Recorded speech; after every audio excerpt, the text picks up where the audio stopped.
Yo, welcome back kembali lagi di channel Atoa Hayato. Bagaimana kabar nakama sekalian? Semoga selalu baik-baik saja. Selamat datang di segmen Real Review chapter 1106. Di sini Mimin tak hanya akan berikan alur cerita saja, tetapi akan membahas poin-poin menarik yang muncul.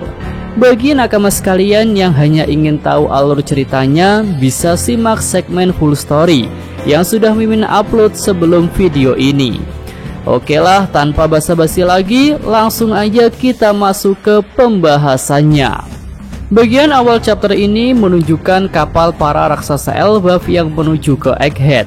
Di sini mereka menyatakan bahwa tahu mengenai kejadian di Egghead karena informasi di koran. Nah, hal ini tentu menunjukkan jika saat ini dunia sudah tahu bahwa sang Gatnika yang ditunggu-tunggu sudah lahir kembali di dalam diri Luffy. Dan tentunya hanya masalah waktu saja ketika orang-orang yang menunggu kedatangan Nika akan mendekat ke kubu kelompok bajak laut topi jerami. Di sini para raksasa sampai lebih dulu karena posisi mereka memang dekat dengan Luffy. Ya, karena Elbaf posisinya dekat dengan Egghead. Jadi jika menunggu lebih lama lagi, maka akan banyak bantuan yang datang kepada Luffy. Oke, selanjutnya di sini kita melihat Luffy sudah mendapatkan kembali kekuatannya setelah makan banyak dari mesin penghasil makanan. Dan setelah kemampuan Gear 5-nya kembali, tentu Luffy bisa bertarung lagi. Dan luka-lukanya pun terlihat sudah sembuh total karena Gear 5 punya kemampuan regenerasi yang baik. Nah, berdasarkan hal itu, maka bisa dikatakan jika kunci kekuatan Luffy adalah makanan. Jadi tak mengherankan ya jika di arc Whole Cake yang lalu, Luffy pernah berkata kepada Sanji jika dia tak akan bisa menjadi Raja Bajak Laut jika Sanji tidak ada. Bisa jadi itu adalah foreshadow jika sang koki Sanji diibaratkan sebagai sebuah makanan yang menjadi dasar kekuatan Luffy untuk mencapai gelar Raja Bajak Lautnya. Oke, lanjut, ini adalah bagian inti dari chapter 1106, di mana ada plot twist jika Bonnie adalah pemegang otoritas tertinggi dari Pacifista. Dan sistem kontrol yang digunakan adalah personality, bukan sistem kontrol perintah berjenjang di mana para Gorosei ada di puncak tertinggi.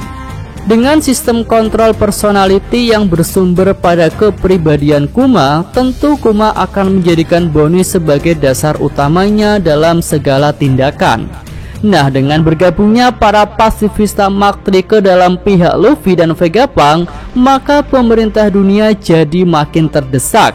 Apalagi Mark III ini adalah Pacifista model terbaru yang lebih canggih dan juga lebih kuat daripada para Pacifista sebelumnya. Di sini kita bisa melihat para Pacifista dengan mudah menghancurkan kapal-kapal marin yang berdekatan dengan pantai Egghead.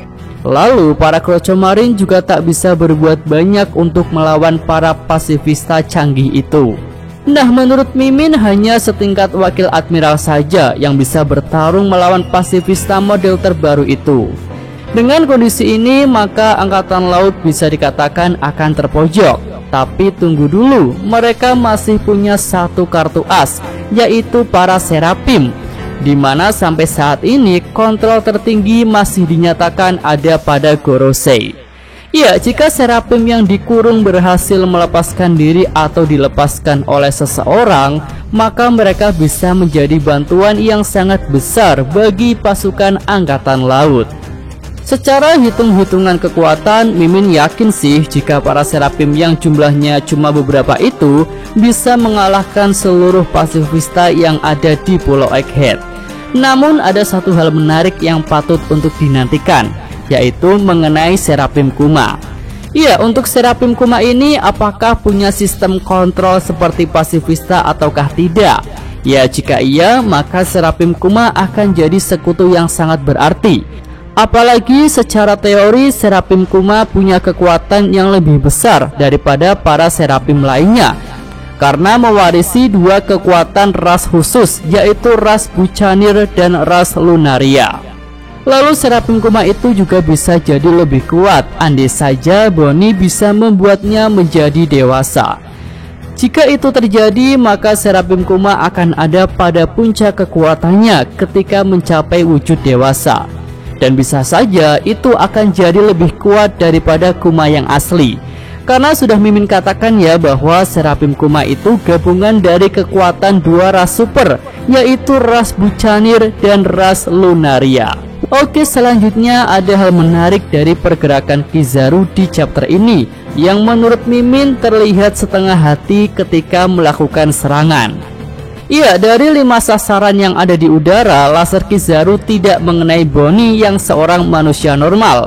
Sedangkan 4 manusia jadi-jadian lainnya tertembus oleh serangan laser Kizaru. Ya, di sini kan ada Sanji, Franky, Kuma, dan Atlas yang bisa dikatakan mereka bukanlah manusia normal.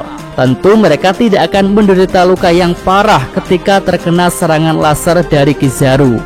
Lalu ketika akan melakukan serangan lagi, Kizaru pun malah memberi peringatan dulu kepada Bonnie untuk memintanya menyerah. Padahal perintah dari Gorosei Sartun kan sudah jelas untuk segera menghabisi Bonnie. Sepertinya Kizaru masih berharap happy ending dari pertempuran di Egghead ini. Lalu hal itu pun ternyata pernah dilakukan Kizaru ketika bertemu Bonnie di Labo Pass. Bahkan saat itu dia mengatakan jika jangan memaksanya untuk lebih jauh lagi melukai orang-orang yang dia kenal. Tampaknya chapter ini semakin menguatkan dugaan jika ke depan Kizaru mungkin akan berbalik arah dan jadi sekutu Luffy dan juga Vegapunk. Kemudian ketika Kizaru akan menyerang, kita bisa melihat bahwa tangan Kuma bergerak untuk menahan serangan tersebut. Nah, ini semakin menguatkan dugaan ya bahwa Kuma masih sadarkan diri. Walaupun sebelumnya setelah menghajar Saturn, Kuma tampak terdiam. Lalu tak lama kemudian Luffy muncul kembali dan dia langsung menghajar Kizaru dengan bogem raksasa hingga admiral itu terjatuh. Lalu Luffy pun merubah tanah Egghead menjadi karet dan orang-orang yang jatuh bisa mendarat dengan selamat. Nah, kemampuan perubahan menjadi karet itu terlihat bisa mempengaruhi seluruh pulau Egghead. Hal itu terkonfirmasi oleh kapal-kapal marin yang menyatakan bahwa pulau Egghead bergetar. Nah, dengan skenario itu maka ada kemungkinan jika Luffy bisa mencegah hancurnya pulau Egghead. Ya, bayangkan jika seluruh pulau Egghead menjadi karet, maka tembakan-tembakan peluru meriam tidak akan berhasil dan malah bisa saja memantul kembali seperti ketika peluru meriam mengenai tubuh Luffy. Nah, dengan skema seperti itu maka seluruh aset di pulau Egghead bisa jadi aman dari ledakan peluru meriam. Oke, kita menuju ke akhir chapter ini, di mana dua raksasa legendaris yaitu Dory dan Brogy akhirnya muncul. Ya, kemunculan mereka jelas akan membuat formasi kapal-kapal angkatan laut jadi berantakan. Mungkin dalam sekejap kapal-kapal marin yang ada di bagian utara Egghead itu sudah luluh lantah.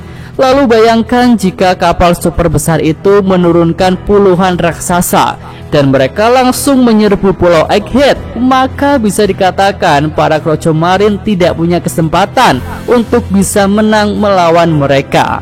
Oke, itu aja pembahasan untuk segmen Real Review chapter 1106 ini.